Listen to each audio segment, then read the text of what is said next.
Hello everyone, आज के हम इस वीडियो में अपने बचे हुए टॉपिक्स को कवर करेंगे। That is economic expansion, controlling workers, social hierarchy and let antiquity. इस एम्पायर में बहुत सारे इकोनॉमिक इंफ्रास्ट्रक्चर्स थी, जैसे कि हार्बर, माइंस, क्वारीज यानी कि खदान, ब्रिकयार्ड यानी कि ईंटों की भट्टी, olive oil factory and etcetera. Roman empire के लोग मेनली 3 इंपॉर्टेंट चीज़ों को ज़्यादातर ट्रेड या कंज्यूम यानी कि यूज़ करते थे। पहला वीट, दूसरा वाइन एंड तीसरा ऑलिव ऑयल। पर ये सब mainly Spain, Gallic provision, North Africa, Egypt and Italy से मंगवाया जाता था, बिकॉज इन्हीं जगहों पे वीट, वाइन, ऑलिव ऑयल के क्रॉप्स को उगाने के लिए बेस्ट कंडीशन पाए जाते थे। हालांकि liquid products like wine, olive oil को ट्रांसपोर्ट करने के लिए एक स्पेशल कंटेनर का यूज़ किया जाता था, जिसको एम्फोरे कहा जाता है। तो यहाँ पे एक क्वेश्चन बनता है कि हमें कैसे पता इन चीज़ों के लिए कंटेनर का यूज़ किया जाता था। So the answer is archaeological excavation. इस एम्पायर की खुदाई के दौरान हमें बहुत सारे फ्रेगमेंट और सीड मिले हैं। फॉर एग्जाम्पल, मॉन्टे टेस्टिक्यू में 15 मिलियन वेसल यानी कि टुकड़े पाए गए हैं। इस टुकड़े की मदद से हिस्टोरियन को बहुत सारी चीज़ों का पता चलता है, जैसे कि उसका ओरिजिनल शेप और उसमें क्या कैरी किया जाता था, और उसकी मिट्टी से तो ये भी पता चलता है कि वो कहाँ पे बनाया गया होगा। तो पाए गए इन सारे टुकड़ों की जांच करने के बाद हम ये कॉन्फिडेंस के साथ कह सकते हैं कि स्पेनिश ऑलिव ऑयल का वास्ट कमर्शियल इंटरप्राइज यानी कि व्यापार था रोमन एम्पायर में। इसीलिए 140 से लेकर 160 के टाइम पीरियड में ये अपने पीक पर पहुंच गया था। और इस स्पेनिश ऑयल को ट्रांसपोर्ट करने के लिए एक स्पेशल कंटेनर का यूज किया जाता था, जिसको ड्रेसल 20 कहते हैं। आई नो आप एम्फोरे एंड ड्रेसल 20 में कंफ्यूज होंगे। एक्चुअली एम्फोरे में सारे लिक्विड प्रोडक्ट्स को कैरी किया जाता था, जहाँ की ड्रेसल 20 में सिर्फ स्पेनिश ऑयल को कैरी किया जाता था। आर्कोलॉजिस्ट को रोमन एम्पायर में अलग अलग एम्फोरे अलग अलग जगह से पाया गया है, पर सबसे ज़्यादा ड्रेसल 20 मिले हैं, जिससे कि ये पता चलता है ईरानियन काउंटर पार्ट यानी कि कंपटीटर को हटा के स्पेनिश प्रोड्यूसर ने रोम के मार्केट को कैप्चर करने में सफल हुए थे। और इस सक्सेस का एक ही मेन कारण हो सकता है कि वो बेस्ट क्वालिटी का ऑयल लो प्राइस पे देते होंगे।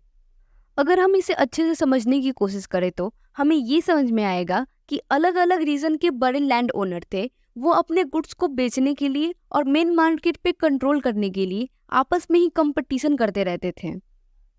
जैसे नॉर्थ अफ्रीकन प्रोड्यूसर ने स्पेनिश प्रोड्यूसर को रिप्लेस कर दिया और लगभग 3rd एंड 4th सेंचुरी तक इस एम्पायर के मार्केट पे डोमिनेट किया।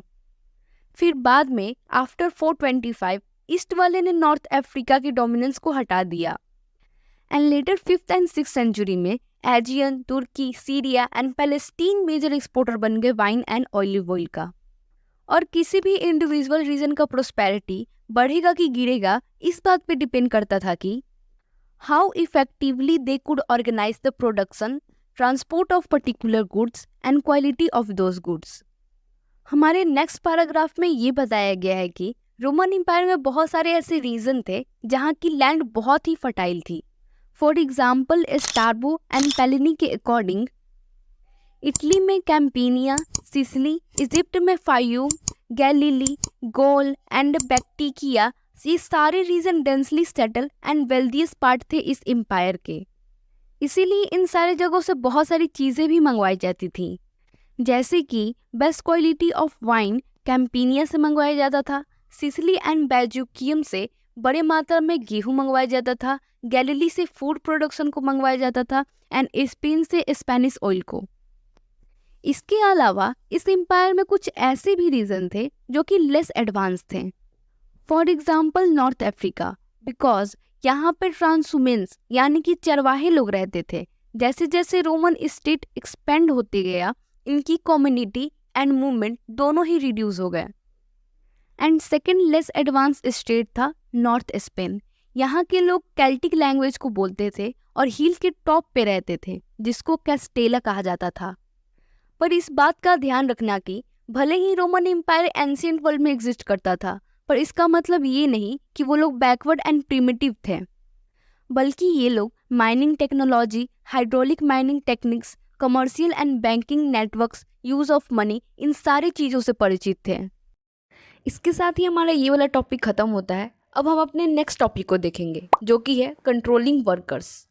मेडिटेरियन एंड नियर ईस्ट के रीजन में स्लेवरी यानी कि गुलामी एक इंस्टीट्यूशन था एंशियंट वर्ल्ड में। हम जानते हैं कि चाहे कोई भी रिलीजन हो, हमें यही सिखाता है कि हमें किसी एक इंडिविजुअल पे अत्याचार नहीं करना चाहिए। पर जब क्रिश्चियनिटी रिलीजन रोमन एम्पायर का स्टेट यानी कि ऑफिशियल रिलीजन बन जाता है, तो इन्होंने भी इस इंस्टीट्यूशन को सीरियसली चैलेंज नहीं किया, यानी कि लोगों पे हो रहे अत्याचार पे ध्यान नहीं दिया।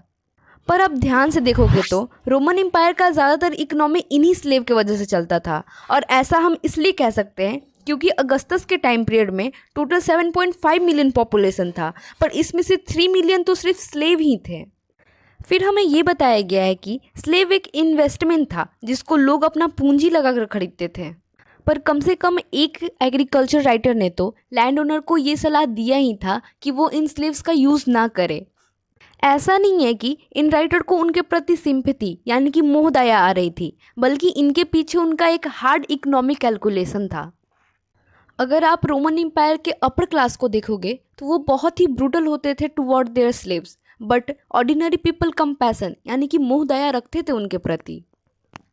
हम ये भी देखेंगे कि फर्स्ट सेंचुरी में पीस एस्टैब्लिश के साथ साथ लड़ाई झगड़े भी कम हो गए, जिसके वजह से स्लेव का सप्लाई भी डिक्लाइन हो गया था।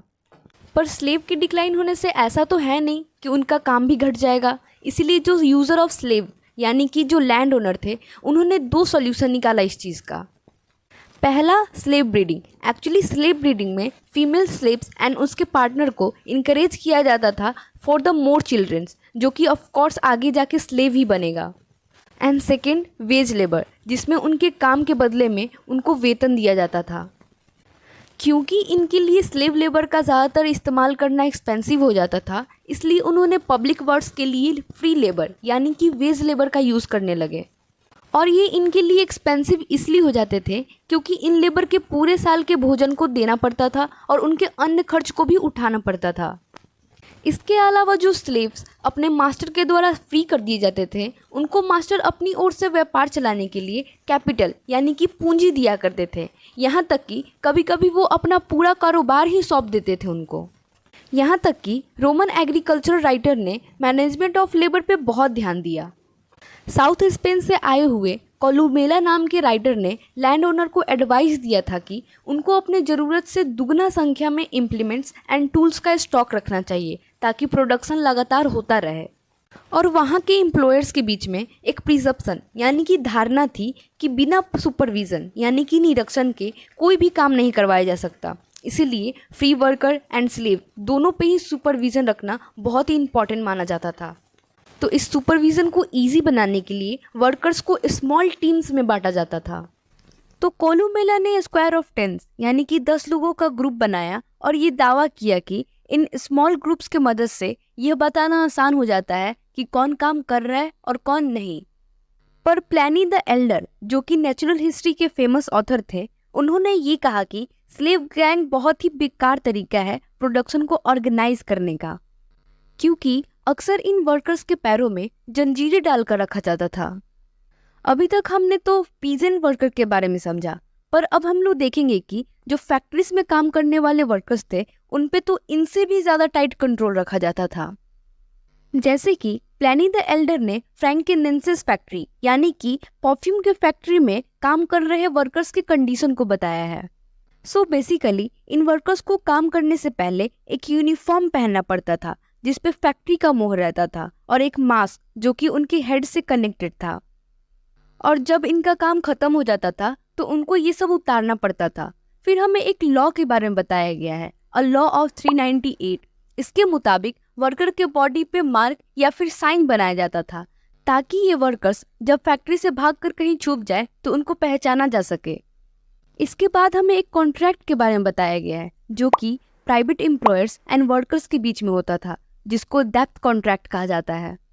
बेसिकली इसमें वर्कर्स एम्प्लॉयर से कर्जा लेते थे और जब ये अपना कर्जा नहीं चुका पाते थे तो ये एम्प्लॉयर्स उनको अपना गुलाम बना लेते थे।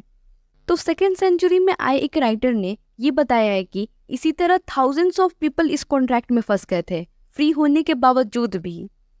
अब हम लोग अपने नेक्स्ट टॉपिक को देखेंगे जो कि है सोशल हायरार्की, यानी कि हम रोमन एम्पायर के अलग अलग सोसाइटी के सेक्शंस को पढ़ेंगे। तो जैसा कि हमने पहले भी पढ़ा था कि रोमन एम्पायर को 2 फेजेस में डिवाइड किया गया था, पहला ईयरली एंड दूसरा लेट। सो इसीलिए इनके टाइम पीरियड के मुताबिक ही इनका सोशल हायरार्की भी अलग अलग था। तो एक टेसिटस नाम की हिस्टोरियन ने ईयरली एम्पायर के सोशल हायरार्की को डिस्क्राइब किया है। इस एम्पायर का फर्स्ट पोजीशन सेनेट को दिया गया था, जिसमें कि वेल्दियस फैमिली होते थे, and second position equestrian class को दिया गया, जिसमें कि आर्मी एंड घोड़सवार लोग रहते थे, एंड थर्ड रिस्पेक्टेबल सेक्शन, जिसमें कि मिडिल क्लास के लोग थे। फिर फोर्थ लोअर क्लास, जिसमें कि वैसे लोग थे जो कि सर्कस एंड पब्लिक शो करते थे, एंड लास्ट पोजीशन स्लेव को दिया गया। तो ये जो फर्स्ट सेकंड थर्ड पोजीशन है उनको अपर क्लास कहा जाता था, and fourth and fifth position वाले लोगों को लोअर क्लास कहा जाता था। अब हम लोग लेट एम्पायर के हायरार्की को समझेंगे। तो 4th सेंचुरी का शुरुआत कॉन्स्टेंटाइन फर्स्ट नाम के शासक से हुआ। इस टाइम पीरियड में जो इक्वेस्ट्रियन और सेनेट थे वो मर्ज यानी कि एक साथ जुड़ जाते हैं और एक अलग सेक्शन को बनाते हैं जिसको एरिस्टोक्रेसी कहा गया, जिसमें ज़्यादातर families African and eastern origin के थे। पर आप ये भी देखोगे कि भले ही एरिस्टोक्रेसी के लोग वेल्दी यानी कि धनी मनी थे, पर मिलिट्री इलाइट के मुकाबले इनका पावर बहुत ही कम था। तो अब आप ये पूछोगे कि आखिर ये मिलिट्री इलाइट कौन थे? सो बेसिकली ये वो लोग थे जो एरिस्टोक्रेटिक बैकग्राउंड से नहीं आते थे और जिनका मिलिट्री में पोजीशन भी बहुत ऊपर तक था। फिर सेकंड पोजीशन पे मिडिल क्लास को लाया गया, जिसमें ब्यूरोक्रेसी एंड आर्मी से जुड़े हुए लोग रहते थे। लेकिन आप ये देखोगे कि इसमें ज़्यादातर प्रॉस्परस मर्चेंट एंड फार्मर थे जो कि इस प्रोविजन के मूल निवासी थे। फिर लास्ट पोजीशन लोअर क्लास को दिया गया, जिसको ह्यूमिलियोरिस कहा जाता था। इस सेक्शन में सारे वर्कर्स को रखा गया था, जैसे कि रूरल लेबर जिनको लार्ज स्टेट में परमानेंट काम करने के लिए फोर्स किया जाता था, and industry mining workers, migrant workers जिनको एक जगह से दूसरी जगह ग्रेन एंड ऑलिव ऑयल को सप्लाई करना पड़ता था, फिर बिल्डिंग इंडस्ट्री के workers, casual labours and thousands of slaves. फिर हमें इस एम्पायर के मॉनेटरी सिस्टम के बारे में बताया गया है। बेसिकली फर्स्ट से लेकर थर्ड सेंचुरी तक सिल्वर कॉइन का ही यूज होता था, पर 4th सेंचुरी के आते आते इसका यूज करना बंद हो गया, क्योंकि इनका ज़्यादातर यूज करने की वजह से स्पेनिश सिल्वर माइंस में सिल्वर ही खत्म हो गया था। फिर यहाँ की गवर्नमेंट यानी कि कॉन्स्टेंटाइन ने एक न्यू मॉनेटरी सिस्टम को इंट्रोड्यूस किया, जिसमें कि सिल्वर की जगह पे गोल्ड का यूज किया जाने लगा। And in late bureaucracy both higher and middle class के लोग ज़्यादा अमीर हो गए थे, क्योंकि इनका अब सैलरी गोल्ड के फॉर्म में आता था और ये अपना ज़्यादातर इन्वेस्टमेंट लैंड जैसी संपत्ति को खरीदने में करते थे। इसके अलावा इस एम्पायर में करप्शन भी बढ़ गया था और ये चीज़ ज़्यादातर judicial system and military suppliers के एडमिनिस्ट्रेशन में होता था। वहाँ के जो हायर ब्यूरोक्रेसी थे वो एक्सटॉर्शन यानी कि जबरदस्ती वसूली करते थे, और साथ ही साथ वहाँ के जो प्रोविंशियल गवर्नर्स थे वो भी बहुत ही लालची थे। पर ऐसा नहीं है कि वहाँ की सरकार इस चीज़ पे कोई एक्शन नहीं लेती थी, बल्कि वह लगातार प्रयास करती रहती थी ताकि इन करप्शन को ख़त्म कर सके।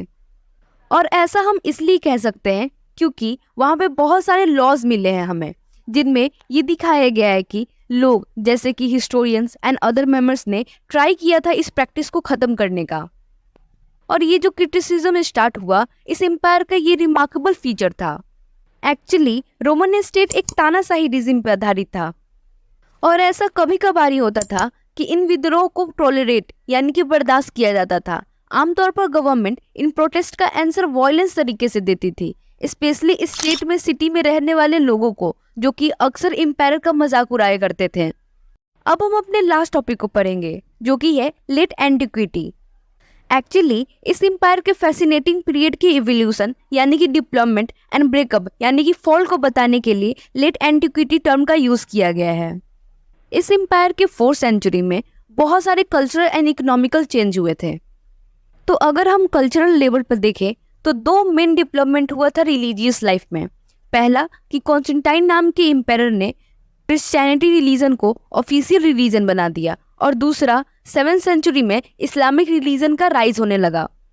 एंड ऑल्सो स्टेट के स्ट्रक्चर में भी इतना ही इम्पोर्टेंट चेंज हुआ। ये चेंज एम्पायर डायोक्लिशियन के द्वारा किया गया। जैसे पहला क्योंकि ये एम्पायर पहले ही बहुत फैल चुका था, इसलिए जो ऐसे टेरिटरी जहाँ से बहुत कम इकोनॉमिक वैल्यू आते हैं उसको इस एम्पायर से हटा दिया। दूसरा, उन्होंने इस एम्पायर के बाउंड्रीज पे फोर्टिफिकेशन यानी कि किलाबंदी कर दी। तीसरा, उन्होंने सिविलियन को मिलिट्री से अलग कर दिया और मिलिट्री को ज़्यादा ऑटोनॉमी देने लगे, जिससे कि ये ज़्यादा पावरफुल होने लगे। फिर कॉन्स्टेंटाइन आए, जो कि डायोक्लेशियन द्वारा किए गए चेंजेस को रहने दिया और अपने तरफ से भी कुछ चेंजेस को किया। जैसे पहला, उन्होंने सॉलिडस नाम के सिक्के को चलाया, जो कि 4.5 प्योर गोल्ड से बना हुआ होता था। दूसरा, इन्होंने एक न्यू कैपिटल को एस्टेब्लिश किया, जिसको कॉन्स्टेंटिनोपल कहा गया, और जो कि तीनों तरफ से समुद्र से घिरा हुआ था। क्योंकि इस नई राजधानी को चलाने के लिए नई सेनेट्स की जरूरत थी, इसीलिए 4th सेंचुरी में गवर्निंग क्लास बहुत ही तेजी से डेवलप्ड हुआ। और तीसरा, इन्होंने rural established industry like oil press and glass factories में बहुत ही इन्वेस्टमेंट किया। और चौथा, इन्होंने एक न्यू टेक्नोलॉजी को भी इंट्रोड्यूस किया, जैसे screw press and multi water miles. और इन दोनों ही एम्पायर के चेंजेस की मदद से इस एम्पायर का प्रोस्पेरिटी बहुत ही स्ट्रांग हो गया था। अब हम लोग रोमन एम्पायर के रिलीजन के बारे में समझेंगे। तो रोमन एंड ग्रीक के लोग पॉलीथिस्ट यानी कि बहुत सारे गॉड्स को मानते थे, जैसे जुपिटर, जूनो, मार्स, और इनके पास थाउजेंड्स ऑफ टेम्पल एंड श्रीन्स थे, जिसमें कि ये लोग देवताओं को पूजा करते थे। पर इस बात का ध्यान रखिएगा कि ये जो पॉलीथीज्म है, इसका कोई कॉमन नेम नहीं था। फिर इसके बाद यहाँ पे एक और ग्रेट रिलीजन था, that is Judaism. But Judaism is not a monolith, यानी कि यहाँ पे भी बहुत सारे गॉड्स का पूजा किया जाता था। पर अब 4th एंड 5th सेंचुरी में क्रिश्चियनाइजेशन होने लगा, यानी लोग धीरे धीरे क्रिश्चियन रिलीजन को मानने लगे। अब आप ये देखोगे कि रोमन एम्पायर को 2 भागों में बांटा गया, ईस्ट एंड वेस्ट, और इस बंटवारे के साथ ही इस एम्पायर का डिस्ट्रक्शन भी स्टार्ट हो गया। हालांकि 6th सेंचुरी तक ईस्ट में बहुत ही प्रोस्पेरिटी बनी रही और पॉपुलेशन भी एक्सपेंड होता रहा, पर एक बार एक प्लग यानी कि महामारी भी देखने को मिली, पर वो कुछ ज़्यादा डिस्ट्रक्ट नहीं कर पाया। लेकिन इसके बिल्कुल उल्टा वेस्ट पार्ट पॉलिटिकली टूटने लगा, जब नॉर्थ के जर्मन ट्राइब्स ने अपना किंगडम एस्टैब्लिश करने लगे इन प्रोविजन में। अब ईस्ट में भी छोटे छोटे किंगडम्स आने लगे थे। तब एक न्यू एम्पायर बना, जिसका नाम था जस्टिनियन, जिसने पहले तो अफ्रीका को वनडास से छीना और फिर इटली को ऑस्ट्रोगोथ से। पर रोमन एम्पायर का मेन डाउनफॉल 7th सेंचुरी से स्टार्ट हुआ। बेसिकली ईरानियन एम्पायर में ससानियन डायनेस्टी थी, वो लगभग सारे मेजर ईस्टर्न प्रोविजन पे अटैक कर चुकी थी। बट अराउंड 620 में बाइजेंटियम के द्वारा इन सारे प्रोविजन को रिकवर तो कर लिया गया था, लेकिन फाइनली साउदर्न ईस्ट इन्वेजन ने इस पे फिर से कब्जा कर लिया। एक्चुअली ये साउदर्न ईस्टर्न इन्वेजन इस्लाम धर्म के तौर पे एक्सपेंड हुए, पर इस धर्म को चलाने के लिए उन्होंने पॉलिटिकल रिवोल्यूशन किया, जिसके बाद ये इतना पावरफुल हो गए कि रोमन एंड ससानियन दोनों ही डायनेस्टी को अपने अंतर्गत ले लिया। इसके साथ ही हमारा ये वाला चैप्टर खत्म होता है। अगर आपको मेरा एक्सप्लेनेशन अच्छा लगा हो तो do comment and subscribe my channel.